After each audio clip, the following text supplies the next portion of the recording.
نحمده ونصلي ونسلم على رسوله الكريم عليه وعلى آله وأصحابه أجمعين أما بعد فأعوذ بالله من الشيطان الرجيم بسم الله الرحمن الرحيم يا أيها الذين آمنوا كتب عليكم الصيام كما كتب على الذين من قبلكم لعلكم تتقون أياما معدودات صدق الله ومولانا العظيم وبلغنا رسوله النبي الأمين الكريم. رسول برکت کے لیے درود شریف پڑھ لیجیے. الصلاۃ والسلام علیک یا سیدی یا رسول اللہ وعلی آلک وصحبہ یا سیدی یا نبی اللہ. الصلاۃ والسلام علیک یا سیدی یا رحمۃ للعالمین وعلی آلک وصحبہ یا سیدی یا جد الحسن والحسین. محترمین و محتشمین، سامعین و حاضرین، عزیزان گرامی قدر، نبی مکرم شفیع معظم جانب عالم صلی اللہ علیہ وسلم کی حدیث مبارکہ حضرت سلمان فارسی رضی اللہ تعالی عنہ سے مروی ہے. ایک طویل حدیث مبارکہ ہے جس میں سے مختصر دو تین باتیں میں آپ حضرات کی خدمت میں عرض کرتا ہوں. حضرت سلمان فارسی رضی اللہ عنہ کہتے ہیں کہ شعبان المعظم کی آخری تاریخ تھی. بیٹا چپ کر کے بات سن کے، جب قرآن و حدیث کا درس ہوتا ہے تو پھر آپ اس پہ باتیں نہیں کرتے. وَإِذَا قُرِئَ الْقُرْآنُ فَاسْتَمِعُوا لَهُ وَأَنصِتُوا. حکم ہے کہ جب قرآن پڑھا جائے تو اس کو غور سے سنو اور چپ رہو. لہذا غور سے سننا اور چپ رہنا لازمی ہوتا ہے، اس لیے آپس میں باتیں نہ کریں. حضرت سلمان فارسی رضی اللہ عنہ فرماتے ہیں کہ تاجر کائنات صلی اللہ علیہ وسلم شعبان المعظم کی آخری تاریخ تھی کہ تشریف لائے اور فرمایا کہ اے لوگوں، تمہیں پتہ نہیں ہے کہ تم پر کتنا عظیم مہینہ سایہ فکن ہونے والا ہے، کتنا عظیم مہینہ آنے والا ہے، کتنی برکتوں والا مہینہ آنے والا ہے. صحابہ کرام رضوان اللہ اجمعین کو اللہ کے رسول صلی اللہ علیہ وسلم فرما رہے ہیں کہ تمہیں پتہ نہیں ہے. تو آپ ذرا اندازہ کریں، جب رمضان المبارک کی برکات کا یہ عالم ہے کہ صحابہ کرام رضوان اللہ علیہ اجمعین کو نبی علیہ السلام فرمائیں کہ تم اس کی عظمت کو نہیں جانتے، تو پھر ہمارا کہاں شمار ہے؟ ہمیں کہا جاتا ہے کہ قدر گوہر بادشاہ دانت یا بدانت جوہری. جو ہیرا ہوتا ہے اس کی قدر یا تو بادشاہوں کو ہوتی ہے اور یا پھر جو جوہری ہوتے ہیں، جو ہیروں کا کاروبار کرتے ہیں، ان کو قدر ہوتی ہے ہیرے کی. عام بندے کو ہیرے کی کوئی پہچان اور قدر نہیں ہوتی. تو اس لیے حضرات ہمیں رمضان المبارک کی قدر کا اور عظمت کا پتہ نہیں ہے. تاجر کائنات صلی اللہ علیہ وسلم نے فرمایا یہ پورا مہینہ رحمت ہی رحمت ہے. اب قرآن مجید میں سورہ بقرہ شریف کی آیت نمبر 184 میں اس کا بیان ہوا. فرمایا یا ایھا الذین آمنوا کتب علیکم الصیام. اے ایمان والو، روزے اللہ نے تم پر فرض کر دیے، یعنی لکھ دیے ہیں. لکھ دینے کا مطلب کہ اللہ نے فرض کر دیے ہیں. کما کتب علی الذین من قبلکم، جیسا کہ روزے تم سے پہلے لوگوں پر اللہ نے فرض کیے. اس کا مطلب ہے کہ روزہ صرف تاجر کائنات صلی اللہ علیہ وسلم نبی آخر الزمان صلی اللہ علیہ وسلم اور ان کی امت پر ہی فرض نہیں کیا گیا، بلکہ حضور سے پہلے بھی جتنے انبیاء کرام تشریف لائے اور ان کی امتیں سب پر روزے اللہ نے فرض کیے. پھر روزہ ایک ایسی عبادت ہے کہ جب آپ کی روزے کی حالت میں ہوتا ہے تو کسی کو نہیں پتا ہوتا کہ یہ روزے سے. نماز پڑھتا ہے تو رکوع سجود کرتے دنیا دیکھتی ہے کہ نماز پڑھ رہا ہے. حج کرتا ہے تو زمانہ دیکھتا ہے، محلے والے دیکھتے ہیں، سارے رشتہ دار دیکھتے ہیں کہ حج کو جا رہا ہے.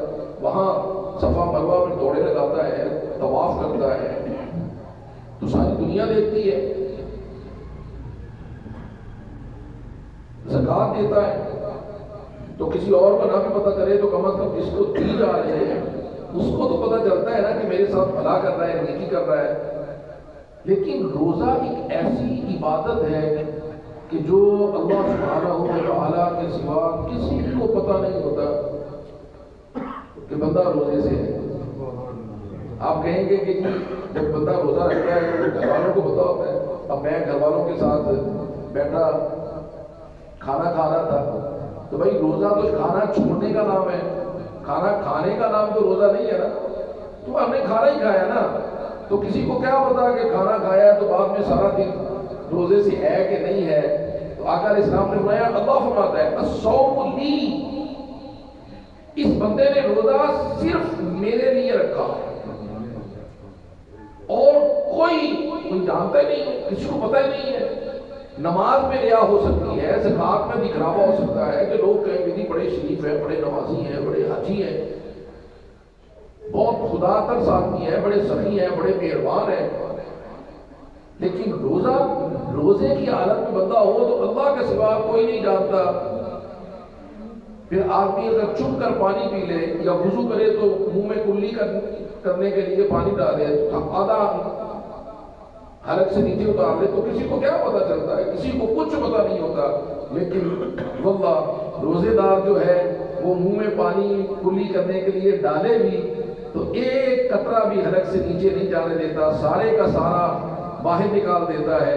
فرمایا الصوم لی، روزہ میرے لیے ہے، اور چونکہ اس کی روزے دار کی مجھے راضی کرنے کے سوا اور میرے حکم پر عمل کرنے کے سوا اور کوئی نیت ہے ہی نہیں، اس نے روزہ صرف میرے لیے رکھا ہے، وَأَنَا أَجْزِي بِهِ، تو فرمایا کہ اس کی قیامت کے دن جزا بھی میں ہی دوں۔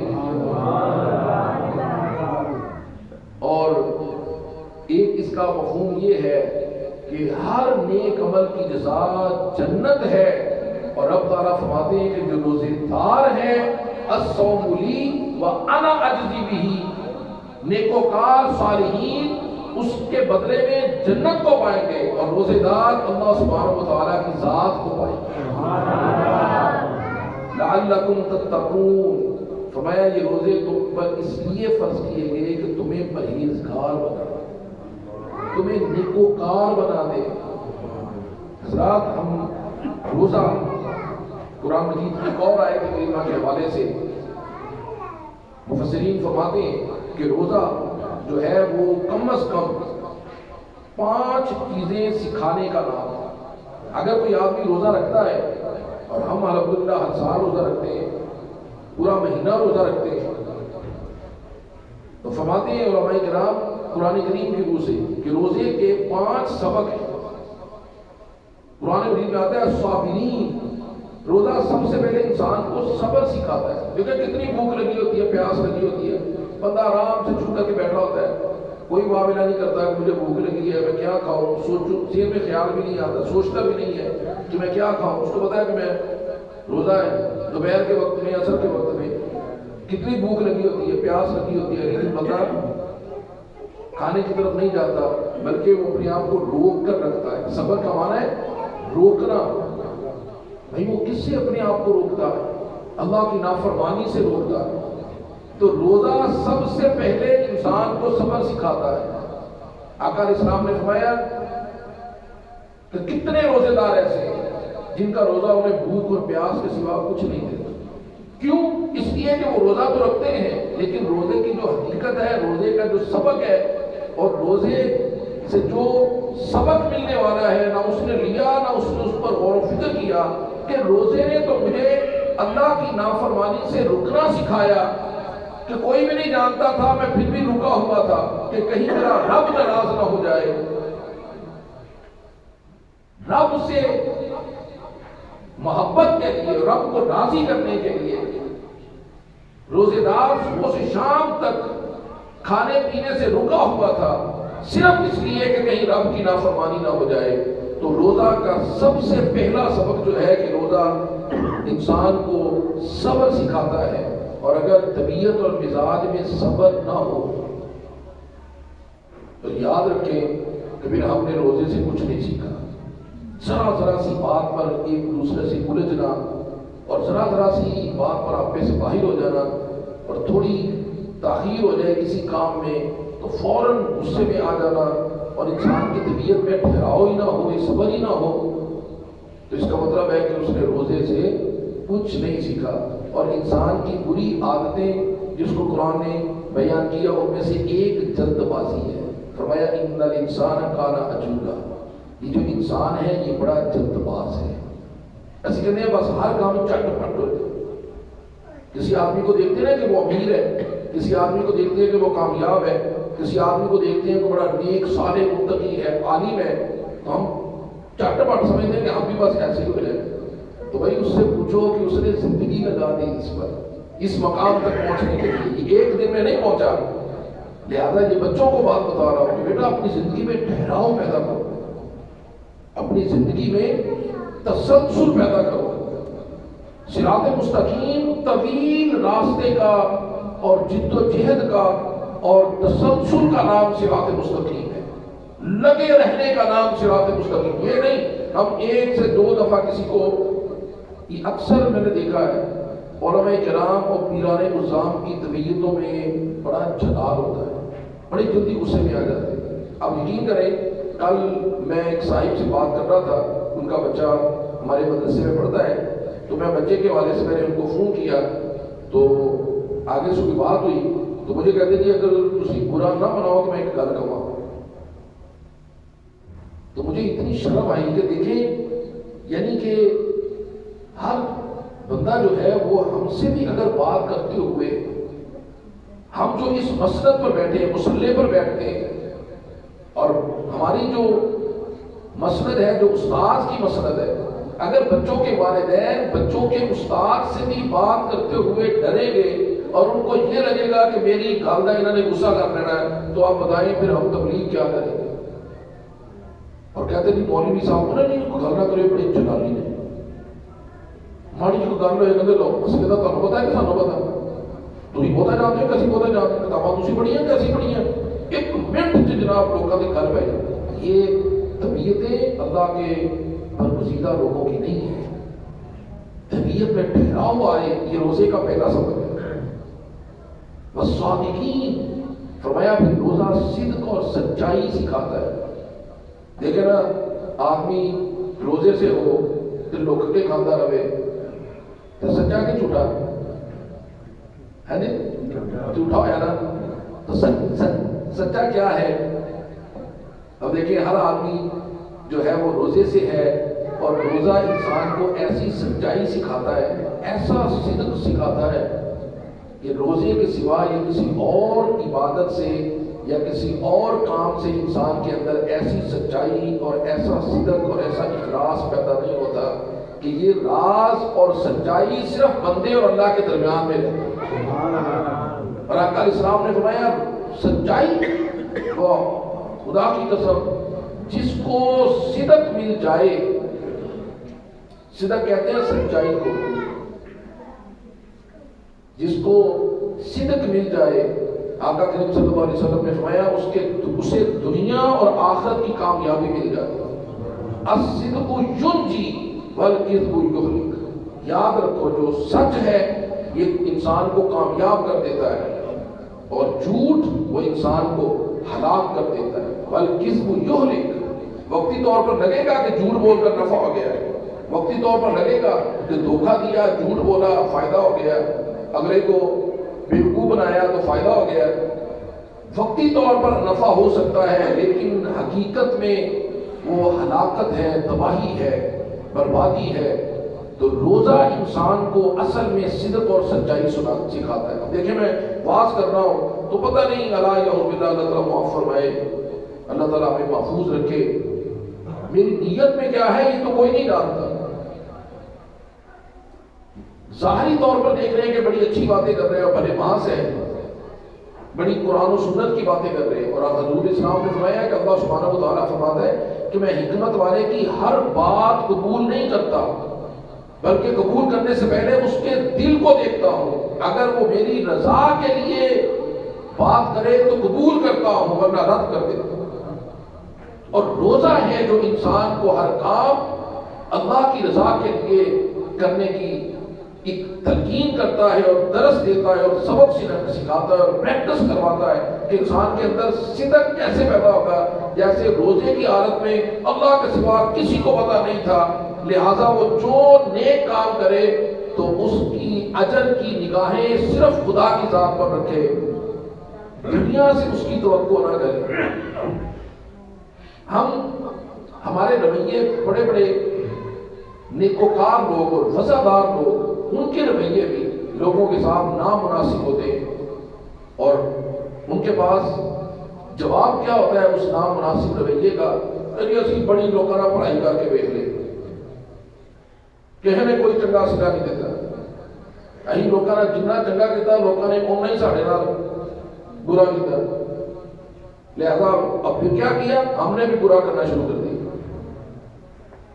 اس کی وجہ یہ تھی کہ ہم اس کے اجر کی اور صلہ کی توقع لوگوں سے رکھتے تھے. اگر انسان نیک اعمال کرے اور اس کا صلہ اور اجر وہ اللہ سبحانہ و تعالیٰ کی طرف منسوب کر دے تو پھر حضرات برائی کا بدلہ بھی انسان برائی سے نہیں کرتا، پھر برائی کا بدلہ بھی انسان اچھائی سے کرتا ہے. اور یہ کون سکھاتا ہے؟ یہ روزہ سکھاتا ہے. والقانتین، اور تیسرا روزہ انسان کو چپ رہنا سکھاتا ہے. دیکھیں نا، بھوک لگی ہے، پیاس لگی ہے، بندہ چپ کر کے بیٹھا ہوتا ہے، واویلا نہیں کرتا. پھر ایک حدیث مبارکہ ہے آقا علیہ السلام نے فرمایا روزے کی حالت میں کوئی تم سے جھگڑا کرے تو وہ جھگڑے کا جواب جھگڑے سے نہ دو، کوئی گالی دے تو گالی کا جواب گالی سے نہ دو، بس آگے سے اتنا کہہ دو کہ انا صائم، میں روزے دار. روزے دار جھگڑا نہیں کرتے، روزے دار غصہ نہیں کیا کرتے، روزے دار گالی کا جواب گالی سے نہیں دیا کرتے.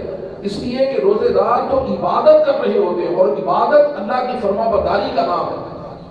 فرمایا اتنا آگے سے کہہ دو کہ میں روزے دار ہوں، لیکن جھگڑا کرنے والوں کے ساتھ جھگڑا نہ کرو. اور یہ سب سے زیادہ انسان کو روزہ سکھاتا ہے کہ کیسے چپ رہا جائے. وہ ہمارے بزرگ فرمایا کرتے تھے ایک چپ سو سکھ. یہ جتنے بڑے بھولے ہوتے ہیں نا زندگی میں اتنا ہی نقصان اٹھاتے ہیں. اور پھر علماء کہتے ہیں کہ جب تک انسان خاموش رہے اس کا عیب اور ہنر چھپا رہتا ہے. والمنفقین، اور چوتھی روزے کا سبق یہ ہے کہ اللہ سبحانہ و تعالیٰ کی بارگاہ میں اللہ کی راہ میں وہ خرچ کرتے ہیں. آپ دیکھیں روزے دار روزے کی وجہ سے جتنا خرچ کرتے ہیں، صدقہ کرتے ہیں، خیرات کرتے ہیں، یہ سحریاں کرواتے ہیں، لوگ افطاریاں کرواتے ہیں، کتنا خرچ کیا جاتا ہے. تو خرچ کرنے اور روزہ آپ دیکھیں رمضان مبارک میں ویسے تو ہم روزے کی حالت میں ہوتے ہیں، لیکن آقا علیہ السلام نے فرمایا کہ اللہ سبحانہ و تعالیٰ اس مہینے میں تمہارا رزق بڑھا دیتا ہے.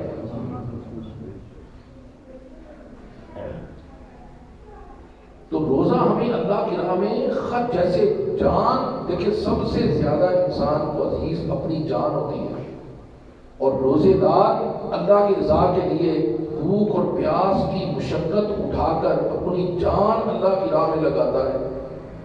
تو جسے جان اللہ کی راہ میں لگانی آ جائے پھر مال اس کی راہ میں لگانا تو اور آسان ہو جاتا ہے. تو روزہ ہمیں اللہ کی راہ میں مال اور جان خرچ کرنے کا سبب دیتا ہے. اور اگر حضرات ہاتھ رکا رہے حاجت مند کی حاجت پوری کرنے سے، اللہ کی راہ میں اپنی ذات پر باری آئے تو ہم ہزاروں خرچ کر لیں. اپنی کوئی چیز خریدنی ہو، سوٹ خریدنا ہو تو ذہن بنائیں کہ 2000 کا خریدیں گے اور وہاں جا کر 4000 کا پسند آ جائے تو وہ بھی لے لیتے ہیں. لیکن کوئی حاجت مند کوئی بہن بھائی آ جائے تو نال ہی جناب اس تو پہلا کہ وہ کوئی اپنی حاجت بیان کرے، اپنے رونے تونے پھرنے شروع کر دے کہ کوئی مانگ رہا ہے.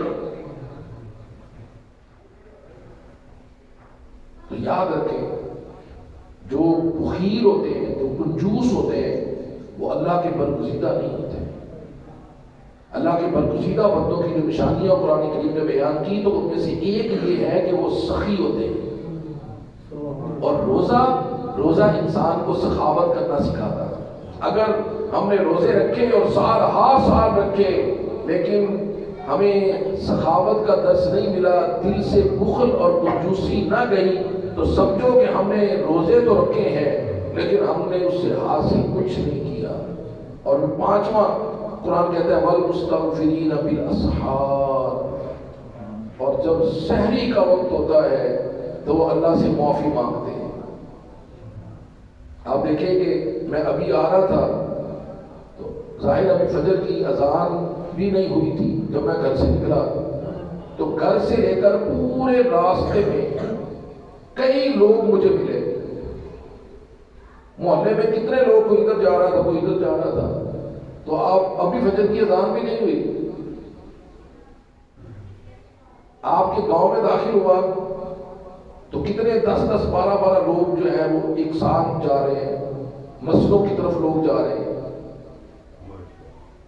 جبکہ عام طور پر جو شخص پورا سال جو ہے وہ فجر کی نماز میں بھی بمشکل اٹھتا ہے، وہ بڑے آرام سے، بچے نوجوان بھی سحری کے وقت اٹھ کے بیٹھے ہوتے ہیں، تو یہ کون اٹھاتا ہے؟ یہ روزہ اٹھاتا ہے۔ وَالْمُسْتَغْفِرِينَ بِالْأَسْحَارِ، فرمایا جب سحری کا وقت ہوتا ہے، یہ سحری کہتے ہیں جب رات جا رہی ہوتی ہے اور دن آ رہا ہوتا ہے، تو جب لو پھوٹنے کا وقت قریب ہوتا ہے تو اس وقت کو سحری کا وقت کہتے ہیں۔ وَالْمُسْتَغْفِرِينَ، جب روشنی پھوٹنے کو قریب آتی ہے اور اندھیرے کے جانے اور ختم ہونے کا وقت ہوتا ہے، تو روزہ یہ مسلمان کو سبق سکھاتا ہے کہ وہ اللہ کے حضور اس وقت جھکے۔ اگر اس وقت جھکنا اور اللہ سے استغفار کرنا سب سے زیادہ کوئی اس کا درس دیتا ہے تو وہ روزہ۔ حضرات اب یہ کیسے روزے؟ پورا مہینہ سحری کے وقت اٹھیں اور پھر روزہ جب ختم ہو تو اگلا ہی دن عید کا ہو تو فجر میں بھی نہ اٹھیں، پھر پورا سال فجر میں اٹھنے کی روٹین بھی نہ بنائیں اور سمجھیں کہ ہم نے روزے رکھے ہیں تو ہم بس اب کافی ہو گیا اور ہم نے برکات حاصل کر لی ہے۔ نہیں، سنیے آقا علیہ السلام نے فرمایا کتنے روزے دار ایسے ہیں، کم من صائم لیس لہ من صیامہ الا الجوع والعطش، الامان الحفیظ، فرمایا کتنے روزے دار ایسے ہیں جن کا روزہ انہیں بھوک اور پیاس کے سوا کچھ بھی نہیں دیتا، بس بھوک کٹ دے، پیاس کٹ گئی تو اب ختم۔ اس لیے کہ وہ خالی جسم ہوتا ہے، روح نہیں ہوتی، اور خالی جسم جس میں روح نکال لی جائے وہ کیا ہوتا ہے؟ مردہ ہوتا ہے۔ یہ بلب لگے ہیں، لائٹیں لگی ہیں، بڑی خوبصورت ہیں، اگر بجلی بند کر دی جائے تو اندھیرا ہو جائے گا۔ خالی لائٹ کو کیا کریں گے جب تک اس میں جلنے کی طاقت نہ ہو، بجلی نہ ہو؟ خالی چراغ کو کیا کریں گے جب تک جلنے کے لیے تیل نہ ہو؟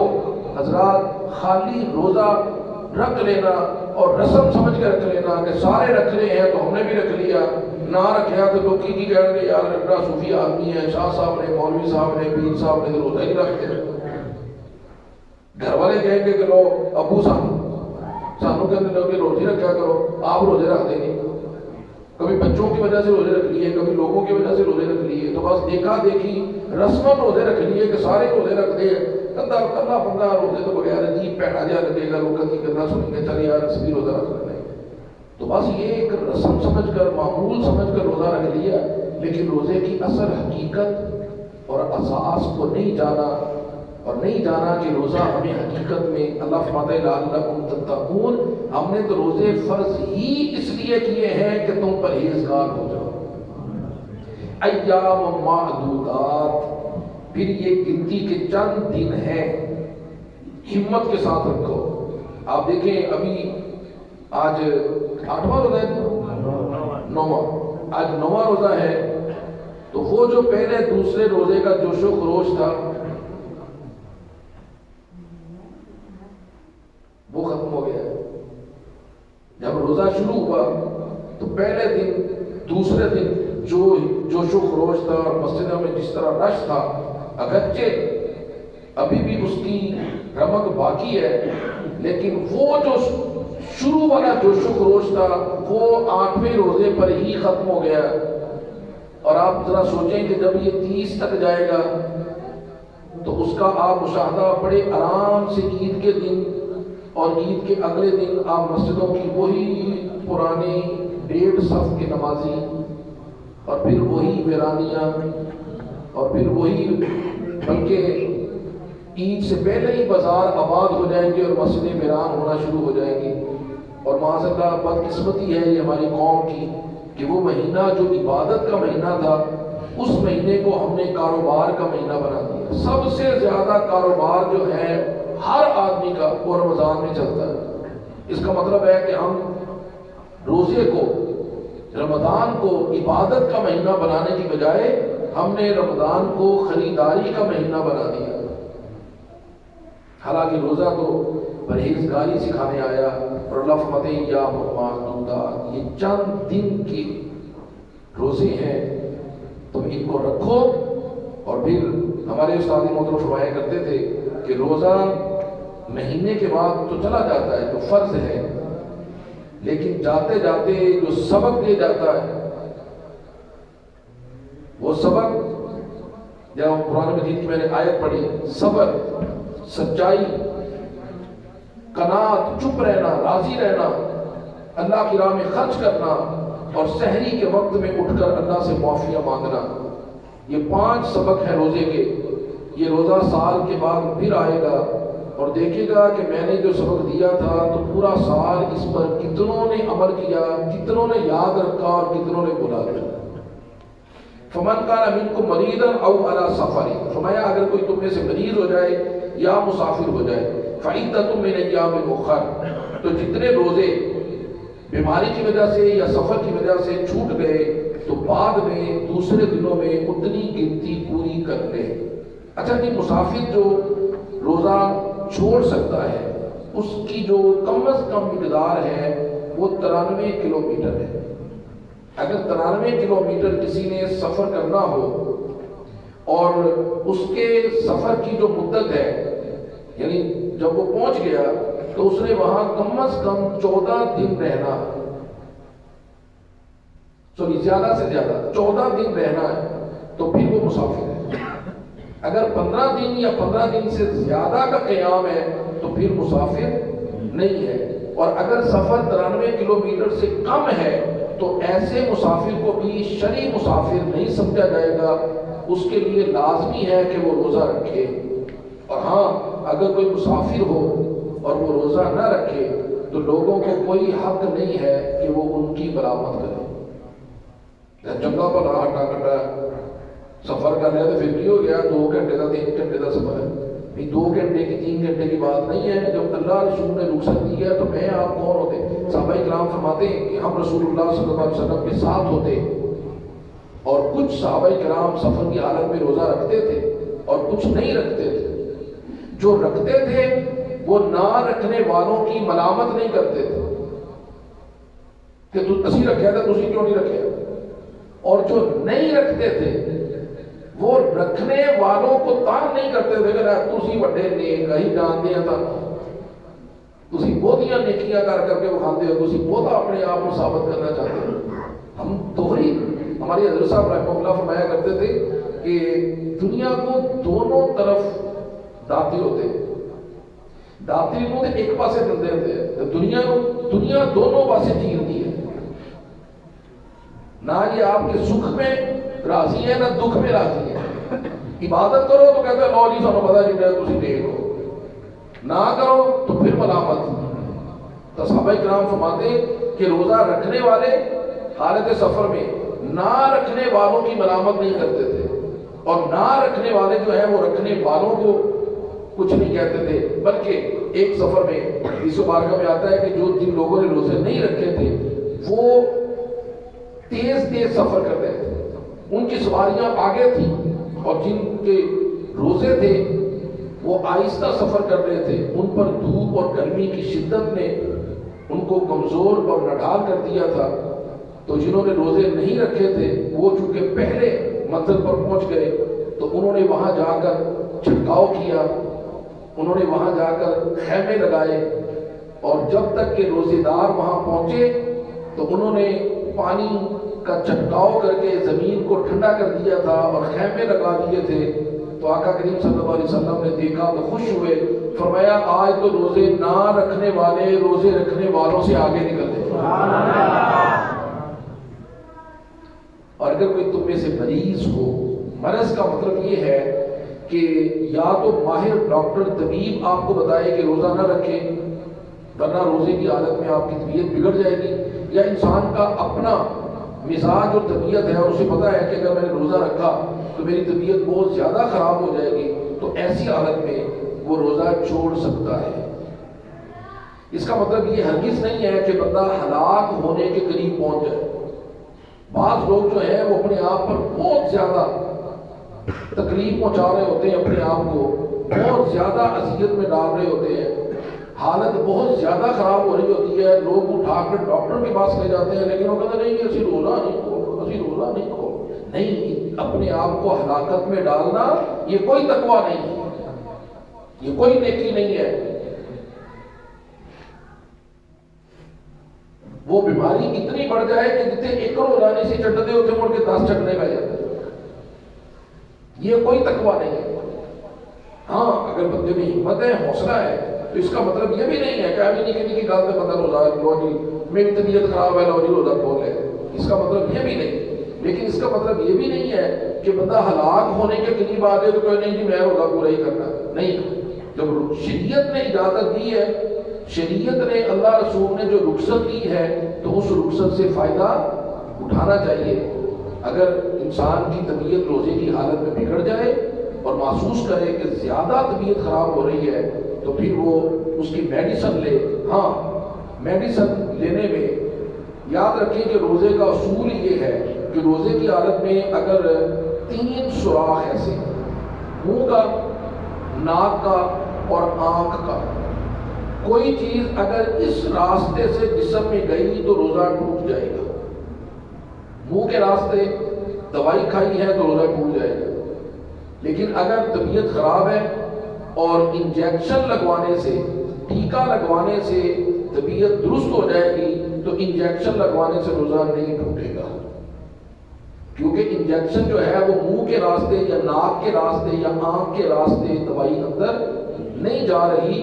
تو اصول اور قاعدہ یہ ہے کہ روزے کی حالت میں، ہاں اگر روزے کی حالت میں کوئی آدمی آنکھ دکھتی ہے اور اس میں ڈراپ ڈالے گا تو اس کا روزہ ٹوٹ جائے گا۔ اس کے برخلاف اگر کسی کا کان دکھتا ہے، اس نے اگر کان میں ڈراپ ڈالا تو روزہ نہیں ٹوٹے گا، کیونکہ کان کے اور حلق کے درمیان ایک پردہ حائل ہوتا ہے جو دوائی کو حلق سے نیچے نہیں جانے دیتا، اس لیے کان میں دوائی ڈالنے سے روزہ نہیں ٹوٹے گا۔ آنکھ میں ہاں سرما ڈالنے کی اجازت ہے، روزے دار روزے کی حالت میں سرما ڈال سکتا ہے۔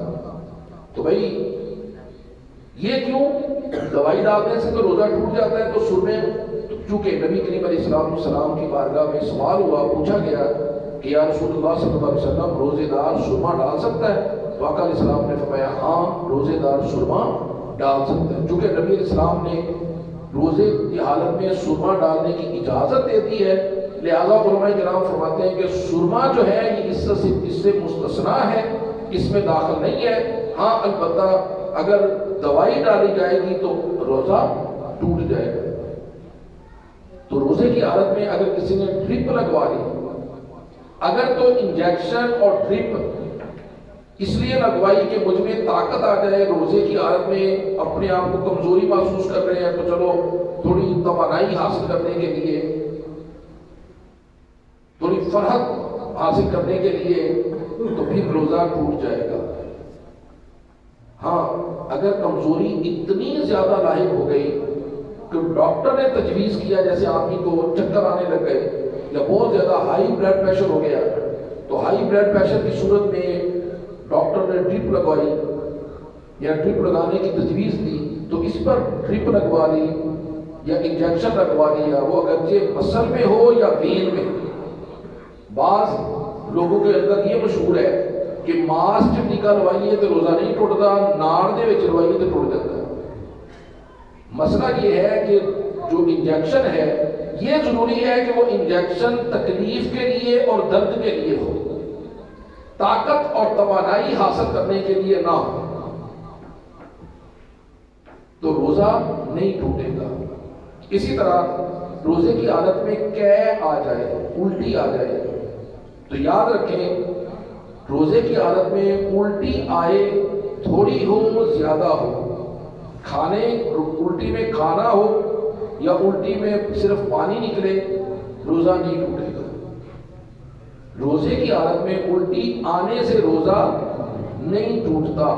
ہاں، روزے کی حالت میں الٹی سے روزہ ٹوٹنے کی کچھ شرائط ہیں۔ پہلی شرط یہ ہے کہ الٹی جان بوجھ کر کی جائے، یعنی کوئی جان بوجھ کر ایسا عمل کیا جائے جس کی وجہ سے الٹی آئی ہے، حلق میں انگلی ڈال دی یا کوئی اور ایسا کام کیا، جان بوجھ کر کوئی ایسا کام کیا۔ اگر خود بخود طبیعت خراب ہوئی، دل خراب ہوا، متلی آئی اور اس کی وجہ سے قے آ گئی، پھر بعض لوگ سمجھتے ہیں جی کہ منہ بھر کے قے آئے تو روزہ نہیں ٹوٹتا، یعنی زیادہ آئے تو روزہ نہیں ٹوٹتا، تھوڑی آئے تو روزہ ٹوٹ جاتا ہے۔ نہیں، اگر خود بخود آئی ہے، کم ہو یا زیادہ، روزہ نہیں ٹوٹے گا۔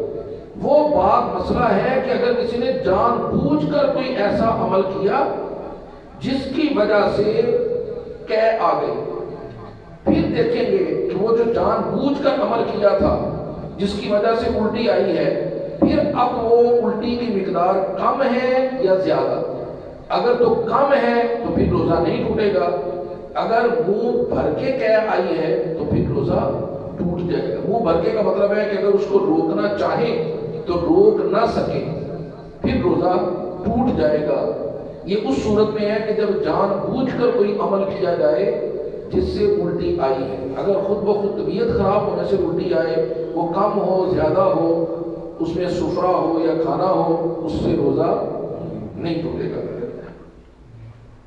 اور آگے اللہ سبحانہ و تعالیٰ فرماتا ہے فَعِدَّةٌ وَعَلَى الَّذِينَ يُطِيقُونَهُ فِدْيَةٌ طَعَامُ مِسْكِينٍ، اور وہ جو روزہ رکھنے کی طاقت نہیں رکھتے تو وہ اس کا فدیہ دیں گے۔ ایسا مریض ہو کہ جس کو، اگر تو مریض ایسا ہے کہ وہ گرمی کا روزہ نہیں رکھ سکتا تو سردیوں میں رکھ لے گا، کہ سردیوں میں دن چھوٹے ہوتے ہیں تو پھر اس پر لازمی ہے کہ وہ سردیوں میں روزہ رکھے۔ لیکن اگر مریض ایسا ہے کہ جس کے صحت یاب ہونے کی کوئی امید نہیں ہے اور وہ سردی کے چھوٹے دن میں بھی روزہ نہیں رکھ سکتا، یا شیخ فانی اتنا بوڑھا آدمی ہو گیا کہ اب طاقت کی طرف لوٹ کے آنا ممکن نہیں ہے اور کمزوری کی حالت یہ ہے کہ آدمی روزہ نہیں رکھ سکتا، تو ایسی صورت میں فدیہ دے گا۔ اور فدیہ جو روزے کا ہے وہ صدقہ فطر کے برابر ہے۔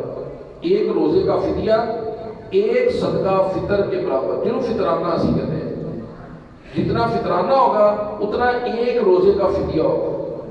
اور فطرانہ 2 کلو گندم یا اس کی قیمت، یہ فطرانہ ہے۔ اور ایک روزے کا جو فدیہ ہے وہ ایک فطرانے کے برابر ہے۔